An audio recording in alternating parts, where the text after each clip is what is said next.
Eh bien, Madame la Présidente, mes chers collègues, Mesdames, Messieurs, merci. Donc, oui, effectivement, la lutte contre les surtranspositions des directives européennes dans notre droit est un combat de longue haleine. Ces surtranspositions rajoutent de la complexité. Elles usent nos entreprises qui doivent développer de la résilience pour s'adapter à cette complexité. Comme vous l'avez vu, les sénateurs y sont sensibilisés, notamment au sein de la délégation aux entreprises, dont certains, comme moi, sont chefs d'entreprise. Et j'aime à me définir comme un sénateur entrepreneur qui dirige ces entreprises depuis maintenant 37 ans. Voilà plus de 4 ans que je m'implique dans cette délégation présidée par Elisabeth. Et je peux témoigner de son engagement exemplaire afin de faciliter la vie de nos entreprises. Mais j'ai vu aussi la détermination de René Danesi pour identifier 75 surtranspositions à éliminer au plus vite. Malgré cela, j'ai aussi observé, comme René l'a mentionné, que dans l'hémicycle, sénateurs, mais aussi députés, ont une part de responsabilité dans ces surtranspositions. Le gouvernement n'en est pas exempt. Et vous-même, représentant des entreprises, René l'a très bien dit, y participer aussi. Alors, je vais vous prendre l'exemple de ce qui s'est passé avec cette loi, donc ce projet de loi d'octobre 2018, mentionné par René Danesi, pour lequel j'étais rapporteur. C'était la première opportunité de diminuer le stock de surtransposition de directives européennes en droit français. Le gouvernement est parti d'un rapport interinspection datant de 2016 qui recensait 132 surtranspositions. D'après vous, combien le gouvernement a cherché à en éliminer? Sur 132. 27. 27 sur 132. Et encore, on aurait pu ajouter ces 75 surtranspositions identifiées dans le cadre du rapport de René. Alors, lorsque le texte est arrivé au Sénat, on a cherché bien évidemment à en supprimer. En plus, puisqu'on avait nous-mêmes notre stock. Mais là, on a vu que le gouvernement avait vraiment limité notre champ d'action. Et écoutez, les acteurs ont l'habitude de saluer les gens qui font fonctionner le théâtre.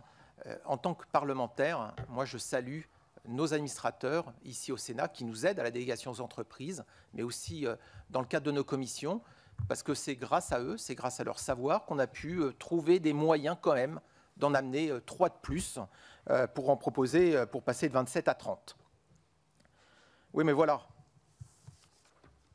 On va dans l'hémicycle. Et là, les entreprises ont une certaine expérience aussi.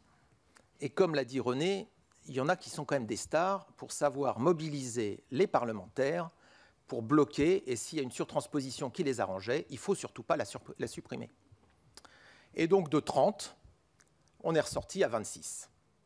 Voilà, donc on n'était plus qu'à 26 suppressions de surtransposition. Mais tout ça, on a fait ce boulot en 2 semaines. Parce qu'au mois d'octobre, l'année dernière, c'était très urgent. Il fallait absolument supprimer ces surtranspositions. Urgence absolue. 2 semaines pour faire le boulot. Alors maintenant, vous allez me demander, on est en mars 2019, combien de ces 26 surtranspositions ont été supprimées? Bah là, 0. Bah oui. Bah oui. Parce que le texte n'est toujours pas à l'ordre du jour à l'Assemblée nationale. Et puis, comme en plus le ministre qui s'en occupait, Nathalie Loiseau, s'est envolée, j'ai bien peur qu'il soit vite mort et enterré. Alors, nouvelle pratique, on les voit revenir. Puisqu'on a fait tout ce travail, on peut se le dire entre nous, pour rien, pas tout à fait. Donc on les voit revenir. Donc dans le texte pacte dont va parler Elisabeth, il y en a 3 suppressions de surtransposition qui sont en train de revenir là. Dans la loi L'Homme, sur les mobilités, qu'on est en train de discuter, 5 sont en train de revenir. Alors,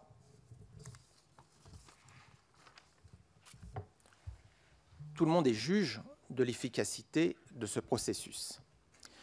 Mais comme je l'ai dit, ce n'est pas uniquement lié à l'administration, au gouvernement, au Parlement. La responsabilité, elle est collective. en voulant protéger tel ou tel secteur professionnel, à la demande de leurs représentants, bien souvent, les gouvernements, toutes tendances confondues, les parlements, adoptent des mesures plus restrictives que nos voisins au détriment de l'intérêt économique général. Et donc, ces tentatives de désurtransposer se heurtent à de nombreuses résistances. Moi, à titre personnel, j'ai de nombreux exemples en tête avec des professions qui ont toujours eu gain de cause face à mes propositions d'aligner notre droit sur les pays européens qui nous entourent. Pharmaciens, experts comptables, taxis, ophtalmos qui refusent les optométristes, avocats. Il faut agir collectivement pour endiguer ce phénomène. Le Parlement est une usine à produire des lois. Est-ce que vous connaissez beaucoup d'usines qui fonctionnent aujourd'hui sans système qualité? Non? Moi non plus. Alors donc, voilà pourquoi avec Elisabeth, nous avons préconisé de mettre en place un service qualité de la loi. En 2017, dans notre rapport, simplifier efficacement pour libérer les entreprises. Et vous avez une petite plaquette de 4 pages qui résume ce rapport donc, en sortant. On pense que nous devrions planifier avant de faire la loi, puis évaluer les résultats afin d'ajuster les textes pour qu'ils soient efficaces. Plan, do, check, act, plutôt que do again. Ouais. C'est un peu le concept. Et là, ce que vous voyez aujourd'hui avec la journée aux entreprises, c'est exactement ça. C'est l'application de ce processus. La délégation planifie ses déplacements, fait ses déplacements, évalue lors de la journée aux entreprises le résultat de nos actions pendant l'année, et ensuite on va améliorer pour l'année prochaine pour repartir sur un nouveau cycle. Dans le futur, nous devrons transposer donc des directives en droit français. Lorsque ça nous arrivera, nous avons demandé avec Elisabeth que dans ce cas, on s'en tienne à la pure transposition. Directive européenne, on la transpose dans notre droit. S'il y a des parlementaires qui ont de brillantes idées pour encore faire plus de contraintes parce qu'on est meilleur que les autres, eh bien dans ce cas-là, il faudrait qu'ils fassent un texte à part où on évaluerait le coût de cette surtransposition et après on déciderait en tant que tel. Mais ça vaut donc pour toute nouvelle législation, pas que pour les transpositions. Parce que nous sommes des grands innovateurs en France, même en termes de contraintes. On peut être brillant. Et donc, notre préconisation, ça serait que quand on a des grandes idées pour se protéger en termes d'environnement, au niveau du consommateur, au niveau du social, eh bien qu'on commence par le vendre là-haut, à l'Europe, pour que ce soit mis dans une directive et ensuite c'est transposé dans notre droit français. Voilà tout le sens de notre action. Je vous remercie.